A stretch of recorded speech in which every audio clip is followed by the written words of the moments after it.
We've got Wave 3 of the Masters of the WWE Universe coming up after this.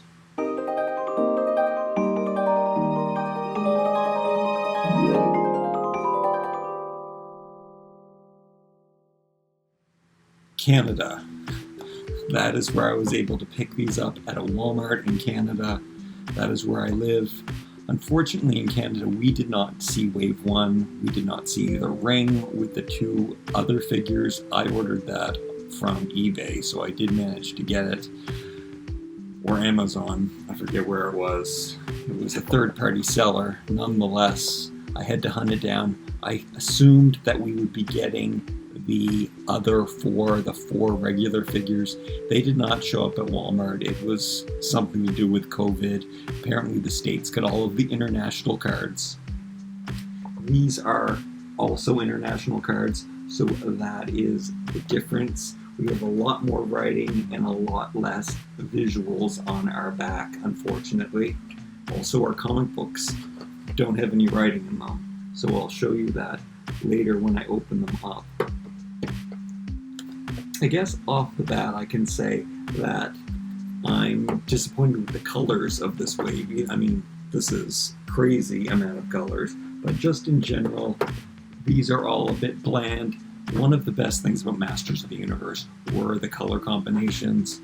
Like here's two, for example, that I have ready to show you. Just crazy, unpredictable colors that worked so well together. That was one of the draws to Masters of the Universe for me back in the 80s. The other thing was this squat, muscular, stocky 5.5. That's what I loved the most. And when I saw these as a kid, I freaked out.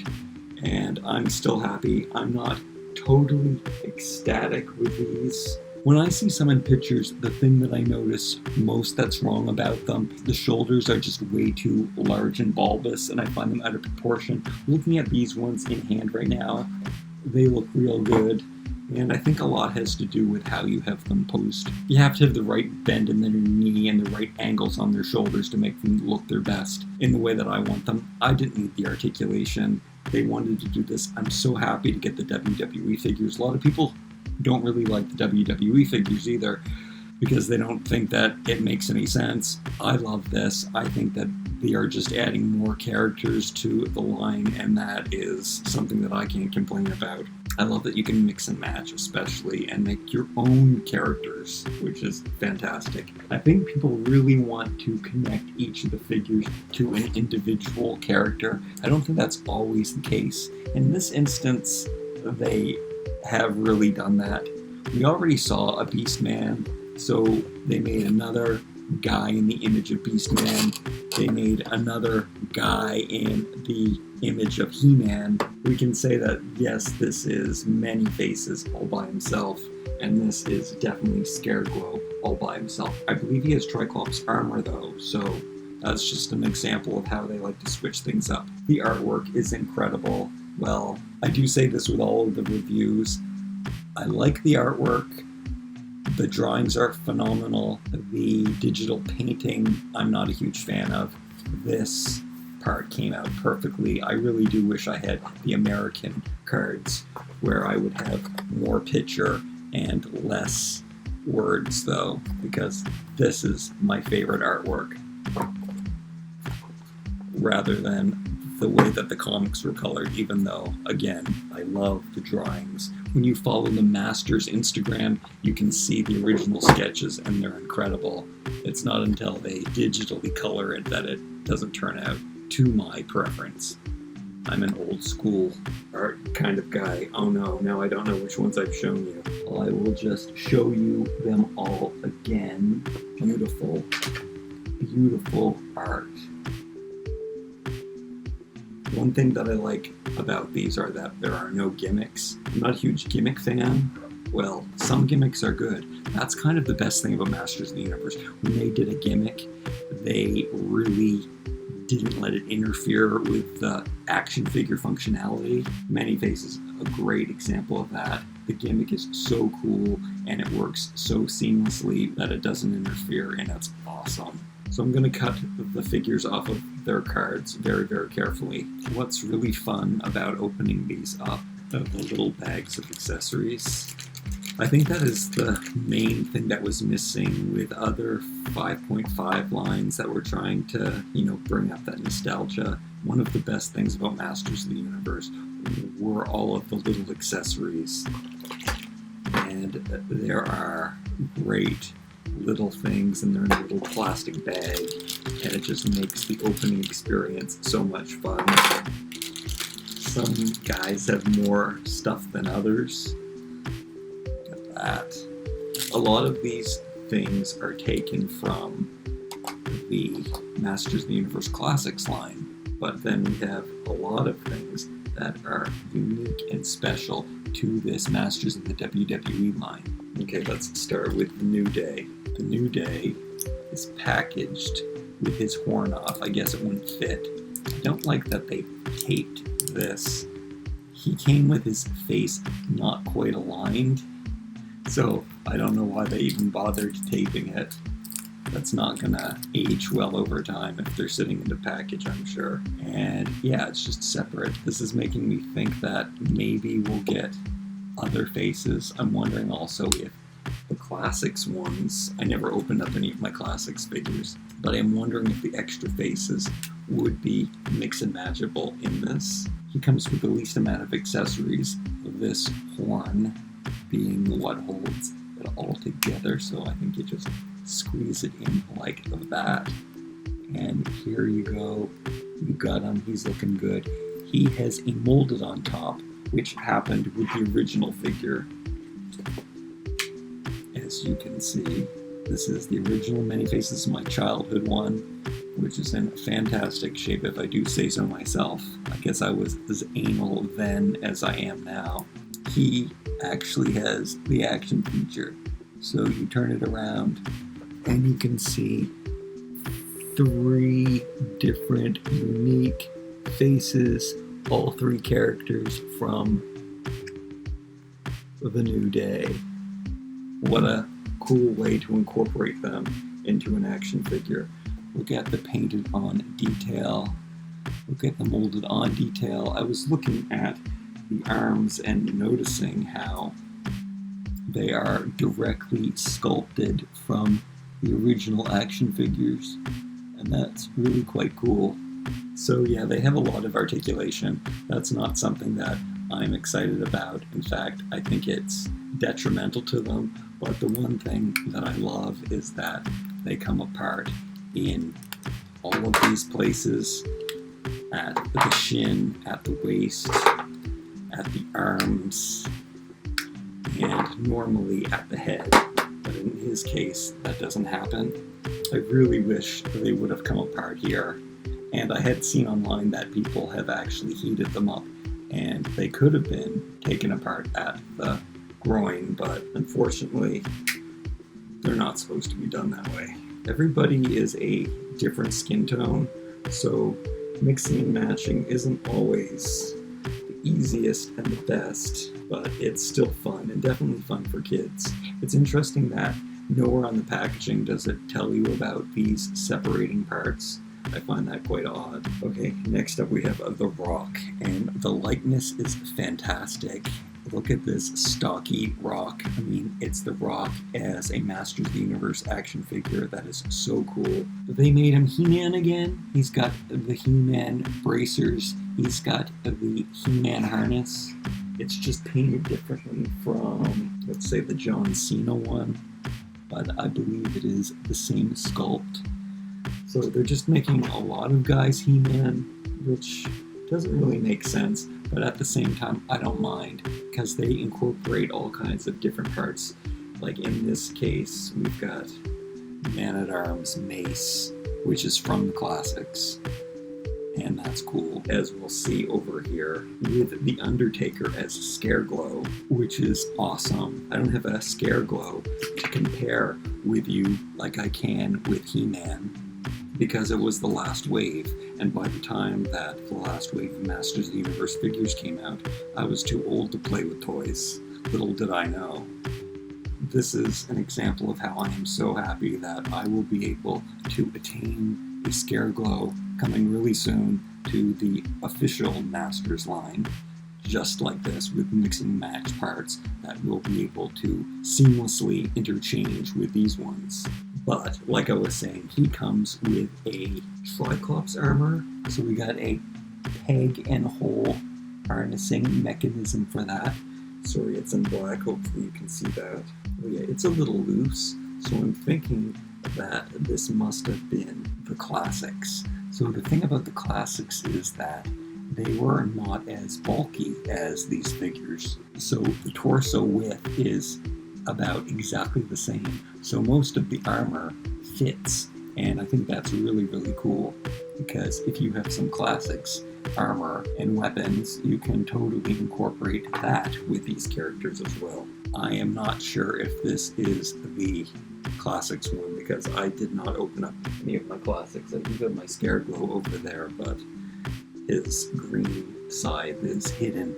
I also don't have any light to make him glow or anything, but take my word for it, he glows. He's got a little sword holder back here, which I guess works with his weapon. I didn't show you the rest of the Rock's weaponry. I'm pretty sure these were made specifically for this figure. I don't know, you can correct me if I'm wrong, but we've got these energy bursts, and that's super, super cool. And he also comes with this championship belt with the logo on there. That is the logo from center stage of the Grayskull ring. It is the two swords, very reminiscent of Castle Grayskull flag. It's really, really cool. The Rock also features his name on his shorts. There was a lot of complaints about the figure showing too much groin in there. Now the reason for that, which I explained in another video, was that there's supposed to be a bend in the knees. That's how a Masters of the Universe figure always was. So when you bend their legs, it takes out all of that naked groinness. But once you straighten out their legs, then you're revealing a whole lot more. What it looks like they've done is they've painted the tips, so you're showing a bit more panty in extension, which I guess it's okay.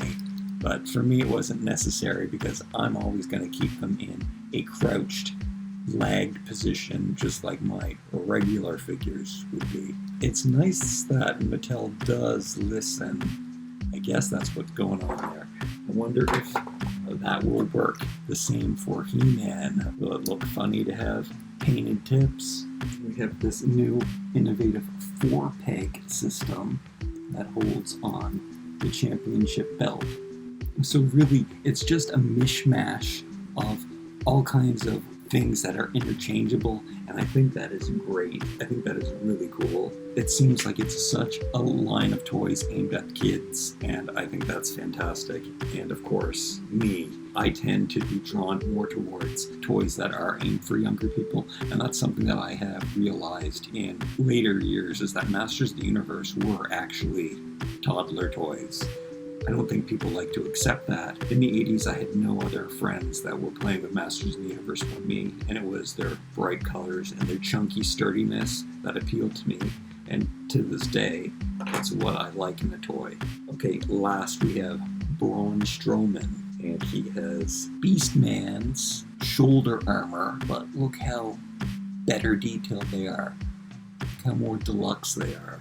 And there's no fasteners on them, as far as I can see. They're made of nice rubbery plastic, so you can just slide them on. And that is what he's looking like. I think I said at the beginning of the video that I was disappointed in the colors, but having them out of their package, I do like that they are more realistic, and it is really cool. Like, he looks like a barbarian, I mean, despite his purpley pants. This has so much more detail than Beastman does, which is not something that I like, but the minimal paint is awesome, and I'm thinking, and from what I've seen from the Masters of the Universe figures, they are really pulling back on the paint deco, and that is something that, again, reflects Toddler toys, and something that I really like in the toy line, in the original toy line, and in the upcoming toy line. These wrestling figures seem to have a little more paint deco, but that's okay because it is done so well, and it is really neat too. They've been doing a really good job with the paint applications. We've seen these claws before. The Terror Claws have made another resurgence, so you can really soup him up. Isn't that awesome? He was so cool. Something else that I wanted to mention is that not everybody has the same hand configuration. Some people have hands that can hold things. Some people have closed fists. It was very common for the figures to have an open hand and a closed hand.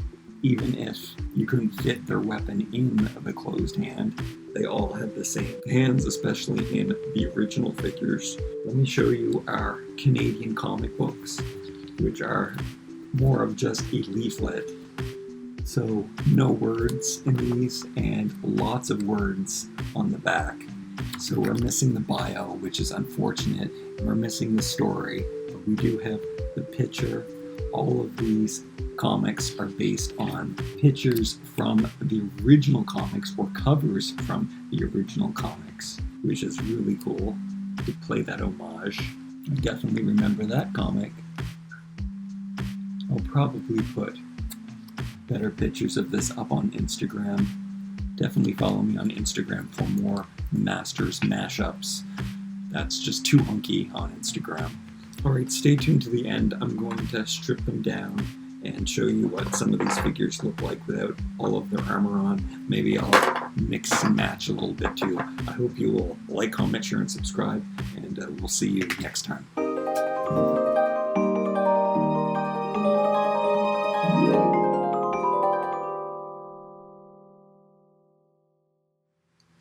Yeah, all of the little accessories are so much fun. They all come off. There's peg and hole systems. Most of these things can be stretched. They're a really nice rubbery plastic. Everything is made really sturdy. It's super easy to take the things off. Something that you can't take off very easily are the knee pads. At least I tried to before. Oh no, they're coming off. Yeah, you can take them off. So you can really get down to your bare bones wrestler if you want to. That likeness really is uncanny. The raised eyebrow. So good. Love these. What I don't like about these is you can pick them up and they'll look like this, but when you pick up a Masters of the Universe figure, it always looks like He-Man in a great position. I didn't need the articulation. I would have liked take this off at this joint, take that off at this joint, take these joints off. That would have been ideal at the waist here too. That would have been so perfect. But next to these Masters of the Universe figures, these are the best Masters of the Universe figures. Let's take a look at what his torso looks like. So yeah, we got this total black body. That could definitely come in handy for something. Look at this big, sturdy. I don't think that this is Beastman's from the classics. You can correct me if I'm wrong. No armor, there he is with a tight black tank top on. That's kind of cool too. He's got one elbow pad apparently. Can come off. I don't know what it is about the Undertaker. I should love him. I love Scareglow, the action figure, so much. I think it's the purple color. I'm not a huge fan of purple. But yeah, you know what? If that would have been done in black, I would be freaking out right now. And they totally could have done that because there's no commitment to it being purple. That is why, out of this new third wave, The Rock is my favorite, because he has the most Masters of the Universe light combinations. I mean, he's really simple, but I think that's what I like. That's what I really liked about Masters of the Universe. Love his colors, and love his concept. He's pretty awesome, but he came in first, and then Braun is surprisingly, I really like his head sculpt. I really like his coloration, too, even though it's not Masters of the Universe coloration.